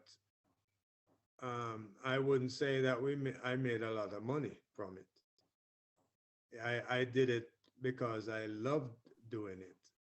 I wasn't making, you know, a gang of money from the. I probably, if I had taken up the marijuana selling full time, I probably would have made more money selling marijuana than selling records. But I was dipping my foot, one foot in selling marijuana, and one foot in selling records. But selling records was where my heart was. So I didn't focus too much on the marijuana selling, but I needed the money. The money was good, and I could buy records with it and supply the stores, and that was a good part of it. But most people were under the perception that it was drugs, heavy, hard drugs, gone the whole 9 yards, or maybe 10 yards. Yeah. That those other guys wouldn't come for you if it was just weed alone. I mean, you know, well, what had happened is that I was selling marijuana to other persons, and those persons were involved in other activities, and that's how the FBI placed me in a group of conspirators whom I never met. I only knew maybe 2 or 3 persons on the indictment, but you know, what the FBI does is they follow a trail. Or the trail led them to my shop as a point where there was some of the activity, but not all of the activity. So that's how you get caught up in a conspiracy. And a matter of fact, I remember the agent saying to me that he cannot believe that they find no marijuana in my place, and I'm supposed to be this big dealer. Well, I said, later on, they realized that they were misinformed, that I was not actually a big dealer. I was just a minor player in the whole thing. So yeah, so after that, no, of course, you know, I did a little time in the federal prison, and then I was removed from the United States to Jamaica in 2001. So if you were a citizen, they could not deport you, right? Yeah, that was a catastrophic mistake you made by not getting your citizenship. Well, yeah, when I left the U.S. Marines, I could have become a U.S. citizen, but I had this ambition that I was not going to give up my Jamaican citizenship. And I felt like I wanted to remain a Jamaican. You know, I thought foolishly that if you had given up your Jamaican citizenship and become a citizen of another country, that you had, so to speak, sell out. You know, so I had this very foolish ambition, if you may, or foolish pride, that I could actually be both. I could be a U.S. citizen and I could have been a Jamaican. So that means they could not have deported you. Yeah, if but you were all is not lost. If you no, I know you're doing exceptionally well now, but I'm just saying, for clarity, if you were a U.S. citizen, you could not be deported. Am I right? Right. Or right? Yeah. Right? Right. So because you're a non-citizen, then they took advantage. Even though you served the United States faithfully for 4 years or thereabout. Yeah. And you were willing to die in battle if there was a need. Well, but yet and still. So they didn't take that into consideration. Said, oh, did your lawyer argue for you to get a break to stay here? Right. Yeah. They to give credit to the U.S. Immigration Department, they tried because what happens under the new Immigration Act is that the Congress relieves the immigration judge of all authority. Oh. And now he's bound by the 1997 Immigration Reform Act. So he cannot use his discretion, which he would have used given my background. A matter of fact, they delayed up to a year removing me because they were trying to find some avenue of which they could make a claim for me to stay. Right. And that was exhausted, and then they finally removed me. So, so now you're fabulously well in Kingston, Jamaica, the place of your birth. You have no regret leaving the United States. You have established your own business. Take it from there. What you're doing now? Yeah, I really successful businessman. Right? Yeah, I really miss. I missed living in the U.S. I miss my friends, all the friends that most of my friends that I have developed. I mean, we're living in the U.S. So I came back to Jamaica in 2001, and again I entered missionary world, and then I started a business called Jamaica Tour Guide, and I think Eric probably was one of my first customers. Hey, what a fantastic way to segue into that. What a fantastic way to segue. Courtney, speaking of which, look at this. Yeah. Here he is. A younger Courtney and a younger Eric. Yes, this was right. Yes. 2004. Young, by the way. You are still, yeah. 2004.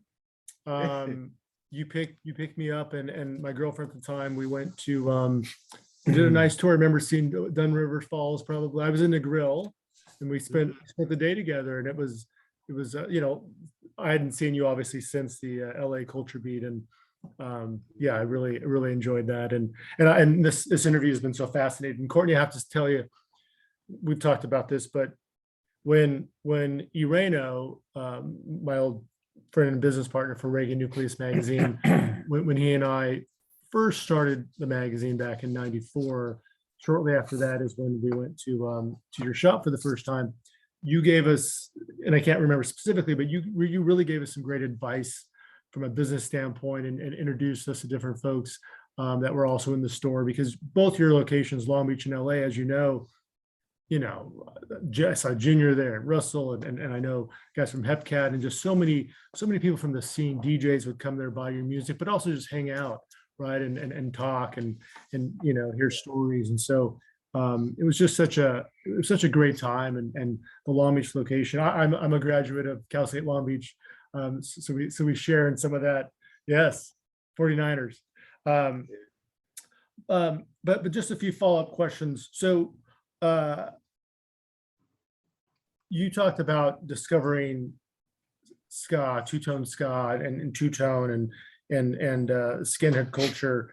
But did you make it, so it was a conscious decision for you to, especially maybe in Long Beach, to carry a selection of the classic Jamaican music, right? And modern, maybe Jamaican music, because I bought Yellow Man CD there and a few others, but you had a good balance, and there weren't too many locations, I think, that had selections of American or British music, right? Ska and Jamaican at that time. British, right? So this was a conscious decision, and did that pan out well for you? Yeah, actually, it was the influence of the people who were coming into the store, asking for these records, and they also introduced me to to the scene. So they would come in and ask for like the specials who I never knew anything about, Madness, English Beat. And so this opened up a whole new area, a whole new genre, if you may, Right. of music. And, you know, so I would want to listen to it and you know, and buy, you know, get more of this kind of records into the store, because people were just basically asking for it. But they already were buying the Jamaican music. You had people come in and they want Prince Buster and they want, you know, hip tones, and they want this kind of music, and they want Scatterlights, Don Drummond, and all this kind of stuff. So yeah, so they, you know, and then some people come in and say, "Oh, have you ever heard of the Selectors?" I said, "No, I never heard of them," but I had connections with all kind of distributions. So I would call a distributor and say, "Do you have Selector? Do you have Madness?" And they say, "Oh yes, we have it." And then it's opening up right now.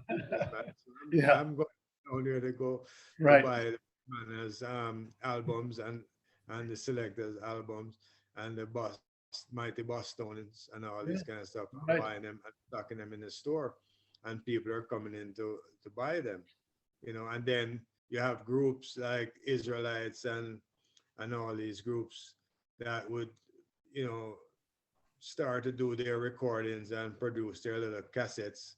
A lot of them were like black and white cassettes. They come and offer them, you know, "Courtney, can you stock our records in the store, or cassettes and whatnot?" And I would say yes, and I would, you know, stock it for them, and people would come in and buy it, you know. And they come in and say, "I have the Scandals cassette," or even Sublime come in, bought their cassette, 40 ounce of Freedom, and in the store. And if I'm not mistaken, is that the album where Culture Beat and your name might be mentioned? Yeah. So it's funny because I was talking to a guy from Australia one day about Sublime, and he says to me, "Are you Courtney Kulcha?" I said, "Yeah." He says, "Don't you know Sublime mentioned your name on the record?" I said, "No, I didn't know that." Because I make a confession now. I have never listened to Sublime until that point. But I remember Brad used to come into the shop and he wants me to play Half Pint. He wanted me to play Black Euro, all of these songs. And I didn't know that they were doing covers of them. Right. Their 40 Ounce of Freedom. Yeah. Because I was very prejudiced, if you may. I only listen to Jamaican music. Well, but you're I must make this clear. I only listen to Jamaican music. And so that is a good benefit, because when somebody comes into the store and they say, "Courtney, I heard this song on Junor Francis radio program." And I said, "What's the name of the song?" They said, "I don't know, but it had a line that goes, guess who's coming to dinner?" I said, "Oh, that's Black Uhuru, man. I have this over here." So I could find the record for them, just singing some song. But I started to listening to the Selectors, Bad Manners, and all this kind of stuff. And it opened up a whole different area for me of learning. Sure. So it was a learning experience for me, and a very good experience, because I was learning the local ska scene. Right. And of course, I already knew the local reggae scene. Right. Because so it was reciprocated. I mean, they were learning from you. I could only imagine how much of the influence you playing some of the classic Jamaican music for Sublime, for for other potential customers that came into your shop. The other importance of your shops at that time, obviously all pre-internet era, was, picking up flyers and posters and people learning about upcoming shows, and and that's why we had our magazine dropped off at your locations as well. I mean, it was a great place to find out about what's upcoming, where to go. What about the scooter cultures? Some of those shows at Fenders, people ride their Lambrettas and Vespas. Yeah, man. We used to have the scooter clubs, them show up in front of Culture Beat and on 4th Street there, and even on 7th Street, and just park up their scooters. And it was amazing because you have so many scooters out there. We used to have I had a friend named Gerald Lockstock, who I think he had a scooter club called G-Spot or something like that. I don't remember exactly. But Gerald used to bring a lot of his friends over because they used to have these rallies like out in Orange County. Yeah. All the schools. Yeah. I remember some years ago when I first came back to Jamaica, I was thinking to myself, say, "Oh, come on, I've never seen a scooter, a Vespa in Jamaica." I'm going down the new highway and I see a Vespa, a man riding a Vespa on the other side of the road. I went to my country where I was born, back in Westmoreland, and a guy had one sitting in his garage. Wow. Vespa. And I said, "What happened? Sell me that Vespa, no?" He said, "No, man, I will never sell this." He's smart. Yes, he's very smart. And I'm connected with a lot of engineers here in Jamaica. And the guy who actually consulted to build the Mandela Highway told me that in the 1960s, he rode around Europe on a Vespa. Wow. Yeah, so, Vespa culture been around a long time. And I was just so happy to meet all these people with these beautiful, motorcycles, Vespa motorcycles. Yeah. And them hang around my shop was just a blessing. Yeah. And they're the mods people, Sure. they were very, very supportive. And I have to give my thanks to them for, their support, and all the people from Long Beach, the two-tone people, the ganja heads, them. Right. Surfers, the skaters. A wide range, right? Here's a question from somebody DJ Two-Tone Ted Morris. So his question for you, Courtney, was: so you had a mural outside of the LA office, right? LA location, that mural of records. How did that come about? Oh yes. Well, it was strictly decorative for me. I thought of putting something on because the building was just so plain, and I wanted to add something to it, because I'm always thinking about sprucing up the look of the building, that it would attract people. And I thought, what would be better than to put the record labels, on the building, and that way people were passing and they see Studio One label or Jammies. It would be eye-catchy. Yeah, it would be eye-catching. Yeah. A matter of fact, I had an A-frame that was sitting on the LA store on the sidewalk, and it was painted in neon red, gold, and green. And the city called me one day because it was so eye-catching. People were breaking it every time they passed by. The city called me and asked me if I could kindly remove it. There was no law causing problems. You remove it, but they were asking me for safety reasons and the fact that it might cause vehicular accidents or people passing by popping their necks at it, if I would consider kindly removing it, or and I said yes, sure, no problem. And I remember I removed that sign. Woefully, I didn't want to do it, but I did it because I wanted to have good relationships with the city. Yeah. Yeah. Speaking of signs, Courtney, So this, so tell us, you had told us not too long ago, you have a great story about when somebody told you that it might have been available, and you did some research, right? Can you just talk about that story?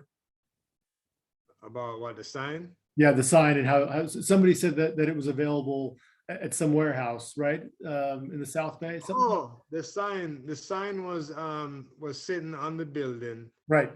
for many years. I think my wife took over the operations of the LA store because I had closed down the Long Beach store a couple of years before that.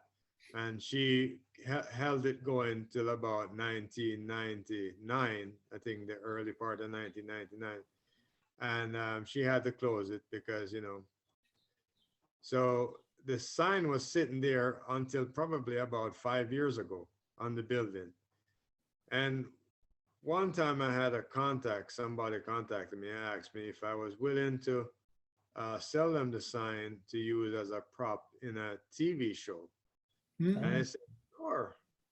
And so anyway, I never heard from them again. It was just sitting there. And then one day my son drive by there and says, Dad, the sign is gone. I said, well, I told you, you should have took down the sign. So anyway, he was searching for it, and lo and behold, the sign pops up on an auction. And they were selling it for $2,500. Well, that's fairly reasonable. Yes, well, that's about what I paid for the sign when I bought There you it. go. And so my son went, it was being offered at some thrift shop in Culver City, which is not too far from Washington Boulevard. Right. And my son went over there and said, well, this is my dad's sign. And the lady says, well, I'm sorry, sir, I bought it from someone and we're offering it as well. When he went back, the sign was gone. Apparently, Hot item. Yeah, it was a hot item. Or maybe she removed it out of. I don't know. So somewhere, somehow. Maybe it'll turn back up. Is In a movie this time, right? Yeah, maybe it'll turn Yes. up somewhere.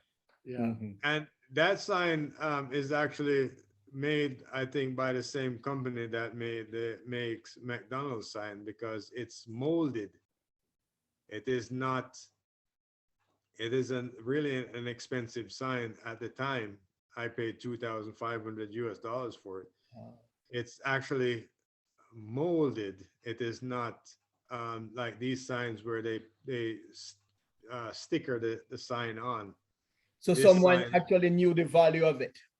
Yes, the sign is molded. That means it is imprinted in the material, not just stickered on. Right. Courtney, just a couple. Please return my sign. Right. Yes. Please, we'd love to see it turn back up.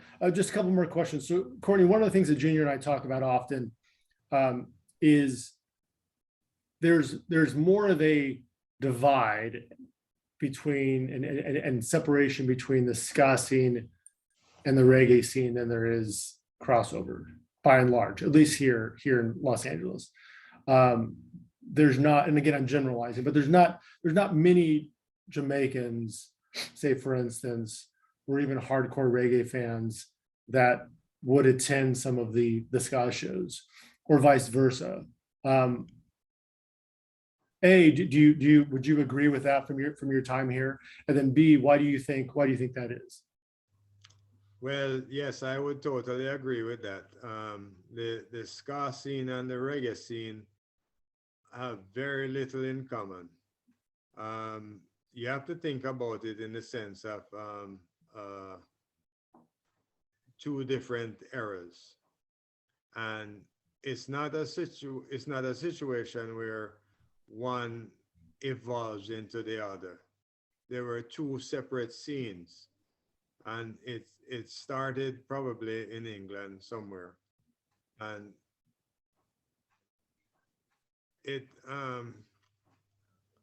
the ska scene is more of to me it's more of a working class you know, just take a look, for instance, at the way they dress. And that was one of the appealing things to me, was that, you know, they dress, you know, very clean look, you know, the suit, the Sure. Some of braces. the rude boy looks, yeah. Yes. Whereas in reggae, you know, with the red, gold, and green, the Rasta, you know, that kind of thing, it's more of a like a hippie, um, you know, free kind of thing. But the ska scene is a little bit more structured. You have to appear a certain way. You have a certain look about you. Right. And yeah, you know, clean cut. You know, you notice that the ska people, they're more clean cut. They're more you know, straight look kind of people. You know, they dress in their Fed Perry shirts, jackets, and things like that. You know, they look like somebody coming out straight out of an office. So Even with the girls, you know, the rude girls, you know. Yeah. Yeah. Whereas in Jamaica, when you had the ska scene in Jamaica was the same thing, you know. Well, that was the style then, though. All throughout the island, that was the style. Yeah, when you look at the ska scene in Jamaica, it was look at Bob Marley in his early pictures. In the early days, yeah. Jacket and tie. And the dances, Yes, the early videos, the dancing, that was the style then. They definitely didn't dress like rebels, put it that way. Right. They look like working class people, you know, with the suit and the tie, and, you know, Jimmy Cliff and all of them. But when the reggae came along now, people were probably rebelling against these formalities and even the looks. So they took on a different appearance, you know, with the dreadlocks. You know, people weren't clean shaved or anything like that. So these are some of the things that separate the scene. So you have people who are diehard ska people, but they would go to reggae shows, you know, and you even have some people who were diehard reggae fans, but they would go to ska shows. Sure. Yeah. But those are small numbers. Yeah. So, sticking on one point, the fashion and culture. So when you did the shows at Fender's, specifically some of these ska shows, you know, in theory, you would have skinheads, rude boys, rude girls, mods. Were there fights? Were there a lot of fights at that time? Oh yeah, there was quite a few fights. I tell you that much. Not gun fights though. People didn't fight with gun like in reggae culture. No. They fight fist to fist, man. Right. Face to face. Well, maybe they'll take up a chair or something, but no, there was no knives and stuff like that. You see, in the ska scene, and particularly the Long Beach shows that I did, they had this thing called mosh. Is it called a mosh pit? Mosh pit, sure. Yeah. And that was one of the strange things that alarmed me, was when I went to these shows that people were bumping against each other and going around in circles and dancing around in circles and hitting up against each other. And people were even doing wild things like jumping off the stage into the crowd. Yeah, diving. Yes. And I'm like, what the hell? Dangerous, right? You can imagine you have a reggae show or something and somebody going up on the stage and jumping off. Everybody, he would fall flat on the concrete. Wow. But at the shows, people would catch the people and hold them up, carrying them around the place, you know. And anyway, so that was strange and unique. But then you had the fights, because apparently there were two types of skinheads. that I didn't. Well, when they first told me about skinheads, I was thinking about um, Nazis Sure. skins. That's what I learned about through the media.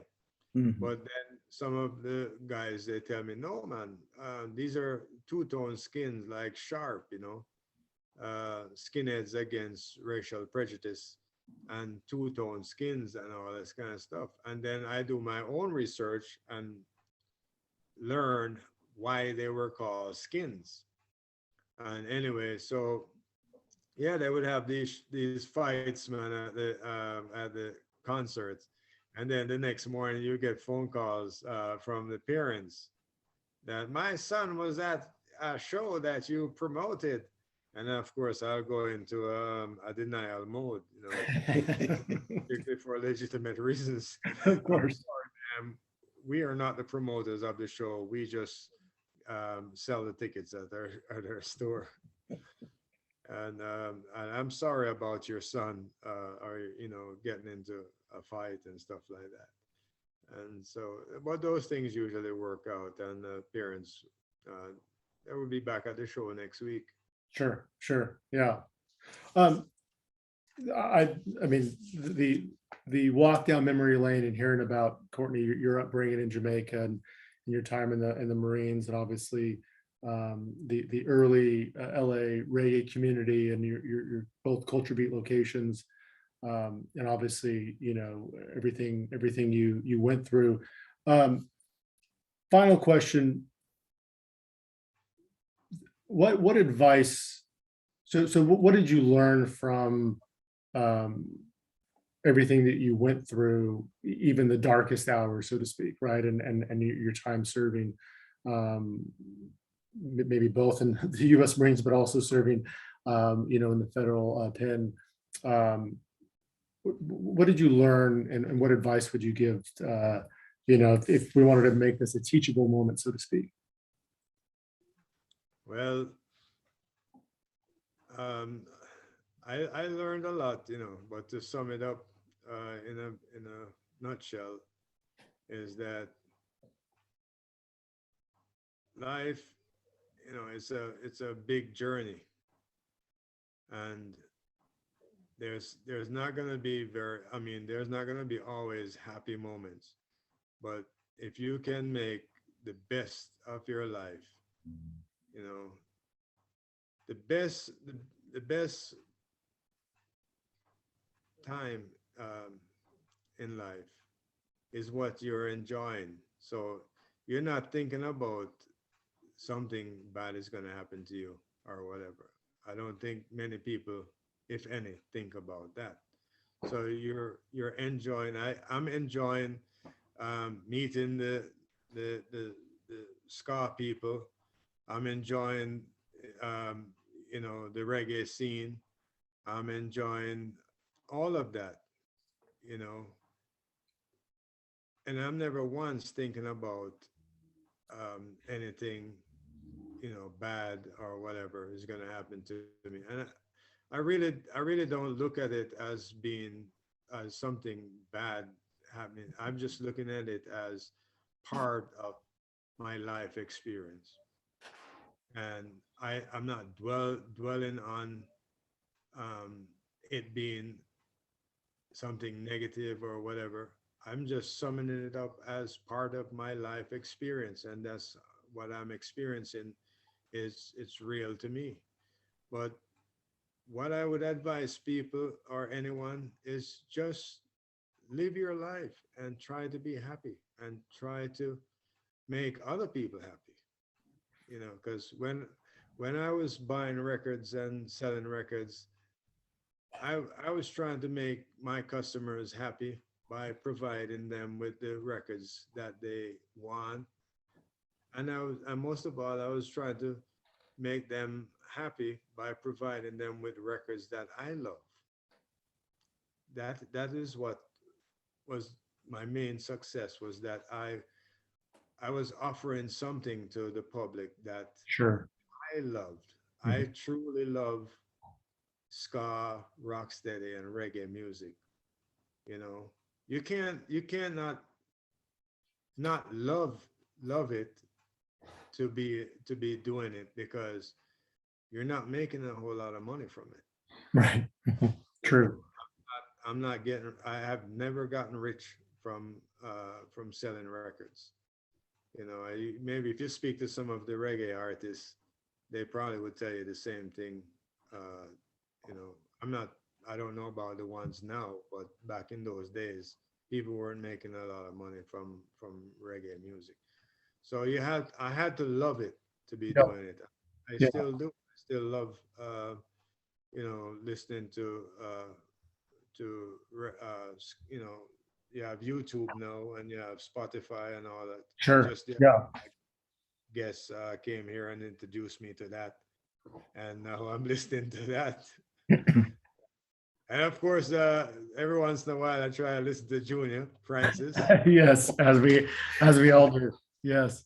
Well, yeah, that's great advice. And you're going to expand. You told me you're going to expand your place of business, Kingsworth, right? Kingsworth Bed and Breakfast. Yeah. So you want to have an entertainment section. Yeah, there I go again. I tell you, the music is not following you, right? Music can't leave me alone. So tell us a little bit about that, and if people come to Jamaica, how can they locate you? Yeah, well, what's the best way for them to find you, Courtney? Well, you can find me online, like where you can find everything else at Kingsworth Bed and Breakfast. If you Google that, you'll definitely come up with the place. Okay. And You're doing fabulously well, as a matter of fact. Taking tours of Kingston. You're doing very well. Yes, and I do very well. Tours. I do tours of Kingston, music tour, of course. I have a comprehensive music tour. I think, Junior, you took a tour. Yes, we went to Joe Gibbs. We went to Joe Gibbs, Randy's. We went to King Tubby's. Wow. Yeah. You ran into Stranger Cole, right? Yes. Clarendonians. Yep. We went to other places, I tell you. Lee Perry, did I mention we went to Lee Perry's studio? Lee Perry, yes. And then the home where Bob Marley grew up is definitely worth it. I'm doing commercial for the business. We definitely encourage our listeners and viewers and fans out there to check you out. And your knowledge of Kingston is extensive. Yeah.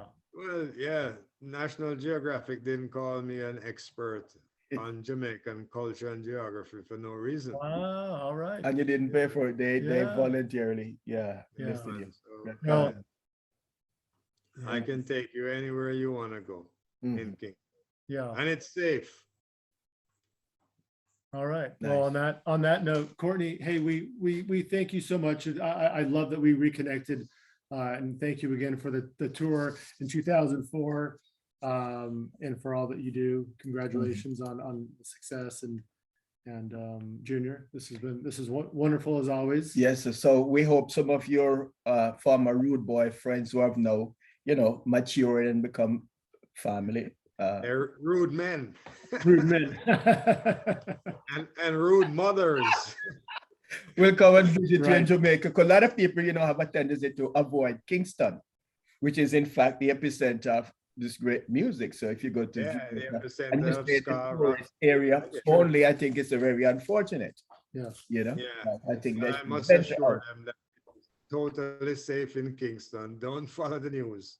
Okay. The news, it is totally safe in Kingston. You can, leave your door open. Nobody will bother you. All right. Well, nice. Thank you, Courtney. Well, I think we reached our destination, Courtney. I want to thank you, sir. Thank you. That's at Jimmy Cliff from the Harder They Come soundtrack. Nice poster behind you. Yeah, nice. And that's you're at your residence now, right? Yes, I'm at Kingsworth. Yeah. Way up in the hills. I have my records on the wall there. Oh, your gold records. Hey, yes. And I have the Harder They Come poster back right. there. And what's the third thing? Says something about Blue World. Blue Lagoon. I rescued a sign there called the Blue Lagoon. From California or Jamaica? No, Jamaica, man. All right. Nice. Wonderful. All right. Well, I think that about does it. So any parting words? I think you did say thank you to your wonderful fans. Yeah, man, I want to thank everybody, Worldwide. all the rude boys and all the skinheads and you know, everybody who supported Culture Beat over the years and made it a hallmark, if you may. You know, I had wished to have had this store still open. As a matter of fact, I talk to my son sometimes and I said, you see, I was ahead of my time. Yeah. He says, Dad, everywhere in Los Angeles now you have marijuana shops. He says, Dad, you were ahead of your time. I said, that's what happens when you're ahead of your time. People can't relate to you. That's right. Yes. Just imagine, you know, it could have been come into the shop, listen to some Bob Marley, and have your choice. There you go. I know. Yes. Yeah. Courtney, Thank you guys very much for having me. Yeah. Yeah, Thank man. you, Thanks. Courtney. And to our viewers and listeners, I want to thank them, and please follow us at History of LA Ska 1-on-1 on Instagram. We're also encouraging people to subscribe to our YouTube channel and join our Facebook group. So we're urging people, and you can tell your friends too, you know, and you should invite your friends also to watch this. It'll be coming up on Yes. or about Yeah. Later this week. Yeah, later this week you can see yourself, Courtney. Yes, I usually watch your interviews, if you notice that. Yes, man. All right, so Yes. thanks. Wonderful. And you can follow this gentleman. I probably won't watch this one though. I'll let the rude girls and rude boys. All right, Courtney. I follow this gentleman at Junor Francis on Yes. Instagram. Mhm. And can you mention also that you have a list that you put up weekly? A Yeah. playlist? So then if you follow at Rockery_radio, Mhm. Sean Heitkamper and I put on daily curated playlists along the lines of Jamaican and soul and rock and rhythm. So that's a lot of fun. So we also want to thank everyone for the ongoing support, all of our viewers and listeners. And Junor, thank you. Courtney, thank you. All the best, everyone. And until next time, take care and much love. See you at Kingsworth. Yes.